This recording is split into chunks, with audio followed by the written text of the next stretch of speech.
కుంభరాశి వారికి ఆదాయం 8, వ్యయం 14, రాజ్యపూజ్యం 7, అవమానం 5. ధనిష్ట నక్షత్రం 3-4 పాదాలు, శతవిష నక్షత్రం 4 పాదాలు, పూర్వభాద్ర నక్షత్రం 1, 2, 3 పాదాలు, అలాగే గు, గే, గో, సా, సి, సు, సే, సో, ద అన్న అక్షరాలతో కుంభరాశికి చెందినవి. కుంభరాశి వారికి ఈ సంవత్సరం అనుకూలంగా ఉంది. ఈ సంవత్సరం శని జన్మరాశి నుండి ద్వితీయంలోకి ప్రవేశించారు. కుంభరాశి వారికి 3వ దశ ఏలినాటి శని ఈ సంవత్సరం ప్రారంభమైంది. మీరు ఏలినాటి శని చివరి దశలో ఉన్నారు కాబట్టి మీరు గతంలో అనుభవించిన అన్ని రకాల సమస్యల నుండి ఈ సంవత్సరం కొంతమేర ఉపశమనం పొందగలుగుతారు. అన్ని విధాలుగా అనుకూలంగా ఉంటుంది. కెరియర్ పరంగా, కుటుంబ జీవితం, వ్యక్తిగత జీవితం సంవత్సర ద్వితీయార్థంలో బ్రహ్మాండంగా ఉంటుందని చెప్పడంలో ఎలాంటి సందేహం లేదు. 2025 మే వరకు గురువు వృషభ రాశిలో సంచారం, ఆ తర్వాత మిథున రాశిలోకి ప్రవేశిస్తారు. మంచి స్థానంలోకి వెళ్తారు కాబట్టి ఉద్యోగ ప్రయత్నాలు చేసుకునే వారికి మంచి కాలం అని చెప్పవచ్చు. నిరుద్యోగులకు చక్కని అనుకూలమైన ఫలితాలు ఉంటాయి. కార్యాలయంలో అనుకూలమైనటువంటి వాతావరణం నెలకొంటుంది. వ్యాపారంలో లాభాలు గణనీయంగా పెరుగుతాయి. ఉద్యోగం పోయిన వారికి మంచి ఉద్యోగం లభిస్తుంది. సాఫ్ట్వేర్, మెకానికల్, సినీ కళా రంగం వారికి, వైద్యవృత్తిలో ఉన్నవారికి, ఐఏఎస్, ఐపీఎస్, ప్రభుత్వ సలహాదారులకు, చిన్న స్థాయి ఉద్యోగస్తులకు కాలం అనుకూలంగా ఉంది. 2025 జూలై నుండి 2025 నవంబర్ మధ్యకాలంలో శని భగవానుడు తిరోగమన సంచారం చేస్తారు. అంటే రిట్రోగ్రేడ్ ట్రాన్సిషన్ చేస్తారు.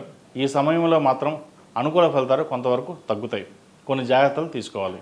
జన్మరాశిలో రాహు సంచారం, సప్తమంలో కేతు సంచారం వల్ల కొంత ఆర్థిక నష్టాలు, మీ జీవిత భాగస్వామి నుండి కొంత ఒత్తిడిని ఎదుర్కోవాల్సి రావచ్చు. వైవాహిక జీవితంలో కొన్ని ఇబ్బందులు గ్రహస్థితిని సూచిస్తోంది. మీరు ఏది చేసినా తప్పు అన్నట్లుగా ఉంటుంది. ఇది కొద్ది రోజులు మాత్రమే. వ్యాపారస్తులకు వ్యాపారపరంగా కొంతమేర బాగుంటుంది. అనుకున్న విజయాలు సాధించాలన్న మీ కళ నెరవేరుతుంది. వ్యాపార వృద్ధికి ఎంతో కష్టపడతారు. భాగస్వామి వ్యాపారాలు కలిసి వస్తాయి. అయితే అందరినీ చూసి కాకుండా మీకున్న తెలివితేటలతో ముందుకు వెళ్ళడం చెప్పదగినది. బ్యాంకింగ్ రంగంలో ఉన్నవారికి, మెడికల్, సాఫ్ట్వేర్ రంగం, రియల్ ఎస్టేట్, కోచింగ్ సెంటర్స్, కూరగాయల వ్యాపారం వారికి, ముఖ్యంగా ఇంట్లో ఉండి ఆహార పదార్థాలు సప్లై చేసేవారికి ఈ సంవత్సరం బాగుంది. పెట్టిన పెట్టుబడికి లాభాలు చూస్తారు. అయితే వచ్చిన ధనాన్ని వృధాగా ఖర్చు చేస్తారు. అయిన వారికి ఆకులు, కాని వారికి కంచాలు అన్నట్టుగా అధిక ధనాన్ని ఖర్చు చేస్తారు. సంవత్సర ద్వితీయార్థం వచ్చేటప్పటికి ఆర్థికంగాను, ఆస్తుల పరంగాను శక్తి సామర్థ్యాలను బలోపేతం చేసుకోగలుగుతారు. స్థిరాస్తుల సంపాదన, ధనప్రాప్తి, సమాజంలో ఉన్నత స్థాయిలో వారితో సన్నిహిత సంబంధాలు, గొప్ప వ్యక్తిగా గుర్తింపు లభిస్తాయి. విద్యార్థులకు బాగా రాణిస్తారు. విద్యాపరంగా విశేషించి సాంకేతిక విద్యాపరంగా చక్కగా రాణించి పేరు ప్రఖ్యాతలు గడిస్తారు. అఖండ విద్యా యోగ్యత ఏర్పడుతుంది. ప్రభుత్వ ఉద్యోగం కోసం రాత పరీక్షల్లో మంచి మార్కులు సంపాదిస్తారు. విదేశీ వ్యవహారాలు అనుకూలిస్తాయి. దుర్వ్యసనాలకు దూరంగా ఉండాలి. మొబైల్, సోషల్ మీడియాకి దూరంగా ఉండాలి. మోసపోయే అవకాశం ఉంది. ఇంట్లో పెద్దవాళ్ళు చెప్పిన మాటలు వింటే మేలు జరుగుతుంది. కోపాన్ని తగ్గించుకోవాలి. ఏది ఏమైనా విద్యాపరంగా అన్ని విషయాలు ఈ సంవత్సరం బాగుంది. ఈ రాశిలో జన్మించిన స్త్రీలకు సంవత్సరం చాలా బాగుందని చెప్పచ్చు.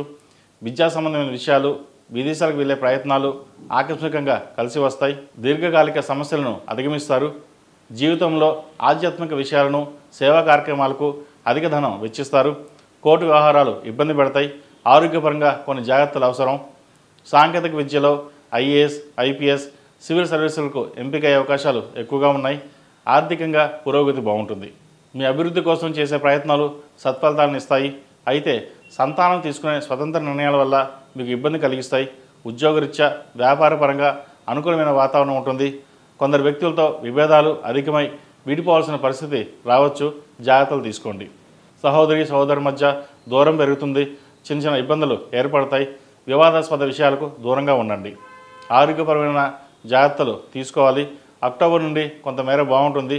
ఉద్యోగపరంగా, వ్యాపారపరంగా అభివృద్ధి కనిపిస్తుంది. బంధుమిత్రులతో కలిసి ఆనందంగా గడుపుతారు. శక్తికి మించి శుభకార్యాలు చేస్తారు. ఇంట్లో పెద్దవాళ్ళ ఆరోగ్య విషయంలో ఇబ్బంది గోచరిస్తోంది. రాజకీయ రంగంలో రాణిస్తారు. ఉన్నతాధికారుల నుండి సన్మాన పత్రాలు, ప్రశంసా పత్రాలు అందుకుంటారు. మీ వ్యక్తిత్వాన్ని, ప్రతిష్టను పెంచే విధంగా మీ యొక్క వ్యవహార శైలి ఉంటుంది. రుణాలు చేయకూడదని గట్టిగా నిర్ణయం తీసుకుంటారు. అయితే చేయక తప్పని పరిస్థితి ఏర్పడుతుంది. విద్యారంగం, వైద్య రంగం, టెక్నికల్ రంగం, మెకానికల్ రంగం, నూనె వ్యాపారం, పత్తి వ్యాపారం, సుగంధ ద్రవ్యాలు, hotel business, fast food centres, వస్త్ర ఆభరణాల వ్యాపారస్తులకు ఈ సంవత్సరం బాగుంటుంది. ఈ రాశి వారికి గత సంవత్సరం కంటే ఈ సంవత్సరం బాగుంటుంది. ఈ రాశివారు 8 మంగళవారాలు కాలభైరవునికి అభిషేకాలు, అలాగే 8 శనివారాలు శనికి తైలాభిషేకం చేయించడం చెప్పదగిన సూచన. అలాగే అఘోర పాశుపత హోమం, కాలభైరవ రూపం మెడలో ధరించడం చెప్పుకోదగినది. పిల్లలకు మేధా దక్షిణామూర్తి రూపం వేయడం మంచిది. ప్రతిరోజు ఇంట్లో శని స్తోత్రం పఠిస్తే మంచి ఫలితాలు ఉంటాయి. ఇంట్లో ఏదైనా ఒకరోజు సుందరాకాండ పారాయణం చేయించండి. అలాగే ఏదైనా పని మీద బయటికి వెళ్ళేటప్పుడు గురువారం కానీ శనివారం కానీ వెళ్ళండి, మంచి ఫలితాలు సంప్రాప్తిస్తాయి. ePoojaStore.in పసుపు కుంకుమ నుంచి దేవతా విగ్రహాల దాకా అన్ని రకాల పూజలు, వ్రతాలు, వివాహం, గృహప్రవేశం, హోమాది శుభకార్యాలకు కావలసిన పూజా సామాగ్రి అంతా ఒక్క క్లిక్తో మీ ఇంటి వద్దకే. నేడే ఆర్డర్ చేయండి మీ ePoojaStore.in లో. One stop for all puja needs.